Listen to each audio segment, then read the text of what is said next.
Welcome everyone to the Redflex. Now I'm not going to say our normal catchy slogan. I'm gonna show you guys. So this is the first official merch of the Redflex. Wow. First official merch. If you want one, guys, which I know you do, look at that. Oh, The Redflex. wow. Look at that. The merch is out in force, guys. Forget the show. There's no show today.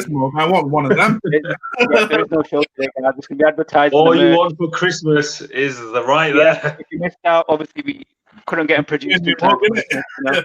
We had stocking issues with our wholesaler, but if you want it for the New Year's, guys, it's $14.99 special offer. If you want two, works at £20 for two, 15 for one. Guys, get your orders in, post your comments in the comment section, and we will be in contact. And hopefully, you can have one of your own special Redflex mugs. Right, enough of the showmanship. Hopefully, we'll make a few bob on that, Qasim. Enough for us to head off to Dubai, like Usman. But anyway, let's get into the crux. Yeah, right, that's it. So if there's any mugs being shown on this video, it has to be the Redflex, otherwise getting censored. Right, 2-2, guys. Disappointing result. My quick one-liner about it is 2 points dropped for me. Qasim, how do you sum it up? I think, considering where we were and how our title race has it's come out of nowhere, if we be honest.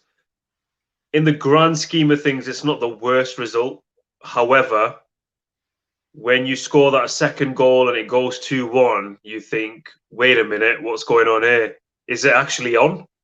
But then, you know, you've got to show that mettle, you've got to show that resilience. And unfortunately, it's something that we've all said all season. The defence, unfortunately, is not quite good enough. And ultimately, we paid the price. And we've got a draw, which, like I said, it's not, in the grand scheme of things, a terrible result, but it could have been so much more. I think we'll talk about individual culprits later on, but yeah, I mean, for me, definitely 2 points dropped. Controlled the game. I know they had their moments, but you know, this is sort of game. I don't know whether it was, you know, the amount of games catching up with the players, even though I know he did freshen them up. But very disappointing. I know it's not a defeat, but you know, it's only a good point if we go on to win against Wolves and Aston Villa for me. Sooms, how do you sum it up? I feel like too many players had too many Christmas dinners yesterday. That's what I feel like, man. I feel like Ollie should have put something in saying either have it on Christmas Eve or after the game. Man, I just feel what really annoys me, and it's like, yeah, our defense is not great, but what really annoys me is the lack of hunger there is in the defense compared to the amount of hunger there is in the attack.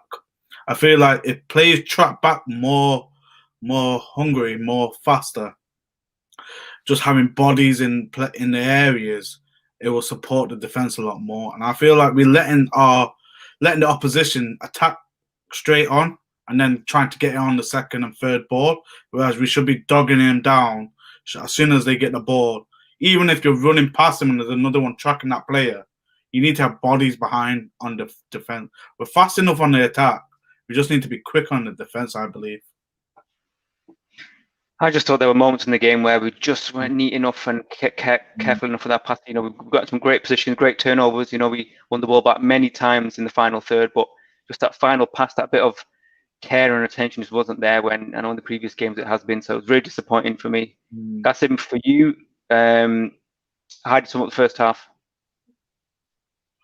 I think we've all got to focus on that miss from Marcus Rashford, and I find it very difficult to say something negative about Marcus Rashford, and I think we all do, because he's a class act off the pitch.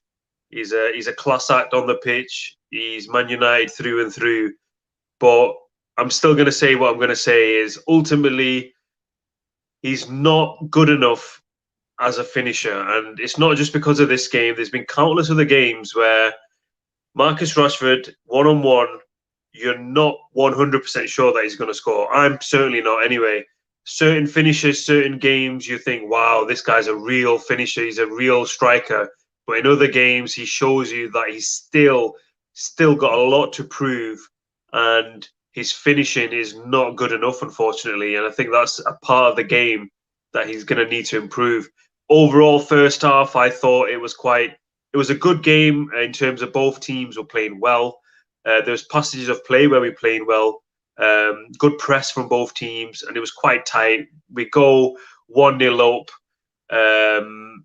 but then, I think McTominay didn't press Harvey Barnes, and he let off a left footer screamer, really great finish. But it was tight, and at that point, I was still expecting us to go ahead and get the 3 points. Yeah, I mean, the game, there wasn't any total control in the game. I thought both teams quite easily got into the final third of each other. There wasn't that kind of, just a couple of passes, and it seems to be that they were kind of in on the back four. I thought it was a bit of against the run of play, Sooms. What do you think there, goal? I feel like in regards to obviously the equaliser in the first half, I feel like that blame is on Maguire, man, because he shouldn't have tripped up like that. He shouldn't have passed the ball out like that. If he was in a disadvantage, he just booted the ball out of the area. As soon as he got that another touch on the ball, or the player ahead of him should have kicked it out. Another one before then, when they passed it back to De Gea, and he almost put it back in his own net as well. Yeah. I just feel like it was just sloppy defending again, man. I feel like a lot of them look heavier than they did. I think that's due to obviously the Christmas dinners. But I feel like there wasn't that much hunger or desire in as we've seen on the counter attack in previous games and in attacking in previous game. In this game, I feel like they were just like they're a bit lethargic, if anything, especially in the first half, man. Seemed like it could be something to do with the fact that it was Christmas, maybe. But Qassim, were you fairly satisfied? Our Christmas dinners, that's for sure. Oh, we did, yeah, we did. Yeah. We did. It was really good. Leg of lamb, it was beautiful. Qassim, were you fairly confident going into the second half? I was fairly confident, purely based on the fact that predominantly our best performances have been left for the second half. I thought Leicester started the second half very well, though. But we did well to kind of overcome that early pressure. But half-time, definitely, I thought it's 1-1. We've got a lot of firepower to come off the bench. They showed glimpses of Cavani. They showed glimpses of Pogba, Van der Beek. And you think, you know what, we've got more than enough on the bench to try and get this win. So at half-time, I was fully expecting the 3 points. You're right. I think going into the second half, I think another moment for Rashford, wasn't it? Which AA just messaged in about Rashford finishing was poor. Also gets Soom off the phone. Soom, I think you might have clocked you there in the first few minutes. You're jumping on your phone there, Mr. AA. Post-match review, innit, from Ollie. There we go. So it was all work-related, AA, all work-related. Another comment. Always working. Even on Boxing Day, we're always working. Oh, Rashford is not a good role model. Swore loudly when Barnes tugged his arm. Oh, I didn't catch that one. Yeah, that was quite a funny incident. Well, it wasn't funny, but it was it was an incident where I was left confused on what exactly was going on. Rashford was very close to the touchline, and he was getting pressured by Barnes. And as the ball was going out of play, Barnes seems to have held on to Rashford's arm near his shoulder, but the reaction was so much more by Rashford. He fell down, clutching his arm, and used a few pleasantries towards Barnes. So I think that's what he's talking about. But it seemed like the reaction was a little bit over the top. No, I think it was his injured shoulder. I think it's that shoulder that he's had injured, isn't it? Yeah. I think it's that injured shoulder, isn't it? Yeah, it possibly could be. I think that's why it could be. Yeah. If you got an injury and pulls on that injury and it hurts even more, well, how are you going to go? Yeah, I think it is. I think it's something he's been managing, and I think he's obviously held onto his shoulder and might have popped it or something, or done something. So I think that might have explained it. Fernandez, when he went down and he let out a big scream, and next thing you know, the ball got passed to him. Yeah, McTominay still passed the ball. Yeah, that was a bit funny as well. But saying that though, swearing on the pitch, I don't think that doesn't make you any less. It's just heat of the game, and sometimes your emotions can. Everybody swears at the end of the day. Don't get me wrong. I'm sure there was a tackle at either at the Leipzig or the PSG game where he got completely swiped and he just said, "Oh fucking hell!" And then, what about that game? I think he's still a good role model after that. I just think, because obviously there's no fans in the stadium, you can hear it, can't you? If there's fans in the stadium, you can't hear anything like that. As in like you don't ever hear stuff like that on the TV anyway. But yeah, for me, it's minor. It's minor. It happens in the game, don't you? I think when we all play football ourselves, we all do it. So I think we should hear it more often, if anything. shows a bit of passion, doesn't it? Exactly. Intensity. But Soom's Cavani came on, instant impact. Yeah. Gaston's been campaigning for him to start a lot more. But what did you make of his performance and his little contribution for Fernandes? I think obviously it was a great contribution, great pass. Fernandes always there and finishing it off slightly nicely. I feel like Cavani should have started, to be fair. Also, I feel like in regards to obviously Lindelof, I don't think he should have started, to be fair. I think he should have put Tuanzebe there instead, because they were attacking us on our right side order. I don't think Lindelof's ever played right back, so I was a bit confused with that one. He has for Sweden. He has played it for internationally, but I feel like I would have chose Tuanzebe over Lindelof there. Put Lindelof there as a swap for Bailly, maybe in the second half. But that's just how it was. I think if Tuanzebe was there, him and James would have linked up a lot better. I think we would have been more dominating on the right side. Regards to the substitution in the second half, Cavani, obviously great substitution, impacted the game, assisted in the goal. Pogba, he needs to get off the team, I think, personally. I don't want him on that team. That guy just annoys me, man. Every time he gets the ball, all he does is stretches out his legs and expects a tackle. And when he gets tackled cleanly, he looks at the ref thinking it's a foul. He's too slow when he's dribbling initially on the ball. He's always going in one direction. He's either going to get the ball or let it go straight away or shoot. That's all I want him to see. Not try to do these fancy little dribbles as soon as he gets the ball. But again, man, I think we didn't show enough fight in the last 15 minutes anyway. Apart from obviously the goal that Fernandes scored. That was his first shot on target as well, by the way, the goal. And yeah, that's it. I think, again, 2 points lost. Yeah, I mean, I was going to touch upon the starting 11 because of what I was saving. Qasim's big reaction to the end. What do you make of James starting, Qasim? I think when I seen that, I thought, I don't think Man United are serious about winning this title. Why would you start Daniel James? Yes, he can run fast. Can he pass? No. Can he cross? No. Can he finish? No. So why is he in the starting lineup? That's what I need to know. We need answers. If we want to win these big trophies, you can't have people that can run fast. I can run averagely well. I can run fast as well. So get me on the team then. Very strange. Exactly. I've seen a comment. It's very strange. I just don't quite get it. With the firepower on the bench, you don't start Daniel James. So I don't know if he's been loyal to Daniel James or what it is. And I haven't got anything personal against Daniel James. I just don't think he's a very good footballer. That is it.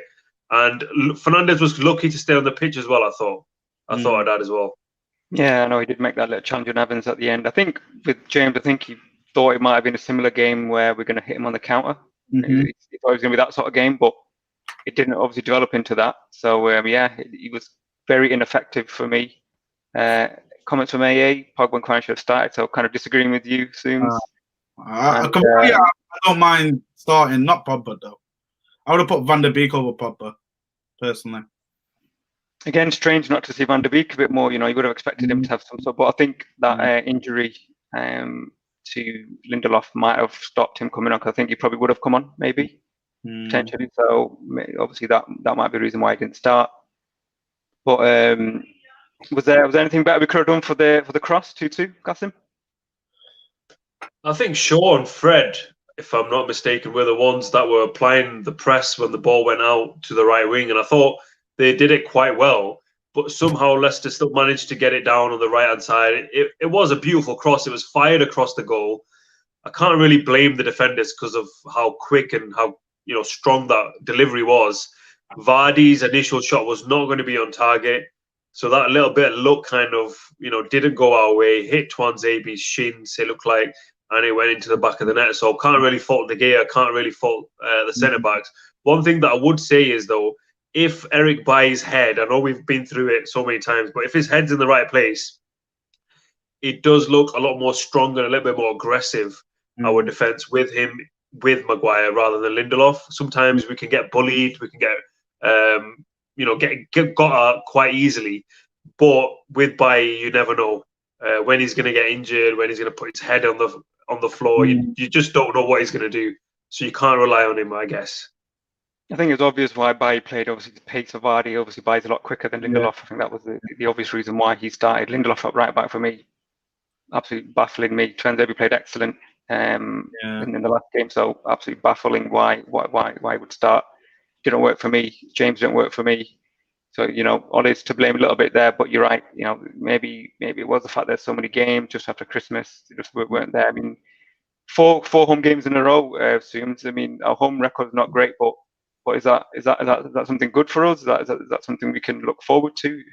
I think obviously after the last thrashing of Everton 6-2, no Leeds, sorry, Leeds 6-2. I think hopefully that's something maybe starting from there. But I think one thing we haven't actually mentioned in this game, it shows the importance of Aaron Wan-Bissaka, I reckon. I think, especially at the start of that game, they were just coming on our right side. I feel like if AWB was there, man, it would have been a lot different. I think more secure on that side as well. In regards to the second goal, I feel like that there was one mistake, a couple of mistakes. I think the positioning of the defenders was wrong. And also, if you looked at before the cross came in, there was too many players on the front post. I feel like the defender should have assessed that there's one there and one should have covered the channel where the ball was crossed in. And that may have obviously prevented the goal as well. Obviously, the goal itself was unfortunate. I think it would have gone wide if it didn't hit Tuanzebe, to be fair. It looked like it was going wide. But unfortunately, obviously, Tuanzebe, one place, wrong time. And that's it, really. But I feel like, regarding to the home form, I feel like something might be coming. I think maybe this has kicked us up the backside, 2 points loss. We need to concentrate on winning the game, getting those 3 points. Hopefully, it will show more determination at home as well.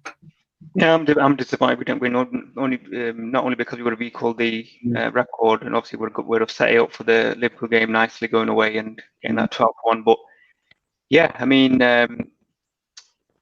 it's 4 games. We've got Wolves, Villa, and then I think it's Man City, and then Watford. So he's changed it up obviously for certain reasons. He's not played certain people. I would have liked to see Greenwood, but it didn't happen. Another comment: Maguire's not good enough. When to see him falling over when intercepting the ball, or see he was at fault for the Vardy goal. That's a bit harsh. I think Vardy did some excellent movement. He went in then out, so a bit harsh on Maguire there. I thought he was okay. To be honest, I thought Pogba was okay. Could have done a lot better. Could have done a lot better. Yeah, could have done a lot better. He gave the ball away a couple of times, etc., etc. Qas Soom, best player, worst player for you?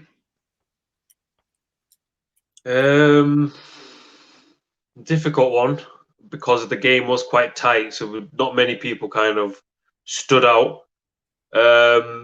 Best player, again, probably quite, you say, an easy thing to do, but I'd probably give it to Bruno Fernandes. Again, he looked like the most creative. He didn't have as many shots as he usually does before Sooms comes in with that. But in terms of invention, in terms of creativity, in terms of touch, in terms of technique, in terms of troubling the players, in terms of Leicester players being worried about any of our players, it was Bruno Fernandes. So I'd say he's our best player, and I'd say our worst player, even though he wasn't on for the whole game, was Daniel James, in my opinion. Can't really argue with that, Sooms. Well, I'm going to disagree on both fronts. I feel like our best player today was Fred. I feel like he was more into it, more obviously aggressive, trying to get the ball wherever he can, try to pass the ball wherever he can, defended well wherever he can. Obviously made a couple of mistakes like everyone else did. In regards to Qas saying Dan James was the worst player, he actually set up the first goal, so he should be given credit for that, I believe. Did he set up the first goal? He passed it to Fernandes. I think the stats wouldn't say that. The ball was near the corner. It got chopped back, and then he passed it to Fernandes. And Fernandes luckily James, he ran. Yes, he's good at that. We know that. And he passed the ball and he got it on target this time, so it is worth celebrating. But it was Fernandes who assisted for the first goal. He almost set up a second wonder goal if it wasn't for the defense as well. We've got a big disagreement here between who was the worst player on the pitch. The worst player, I believe, rightly so. Yeah. I feel. So, do you think Daniel James is a Man United level player? Come on, let's get it. Let's put your tables on the card. Then go on. You don't want to let me finish my part first, then you want to? No, you can finish. You can finish, but I'm just pointing out there that I want you to answer that. I'll say Lindelof was the worst player today.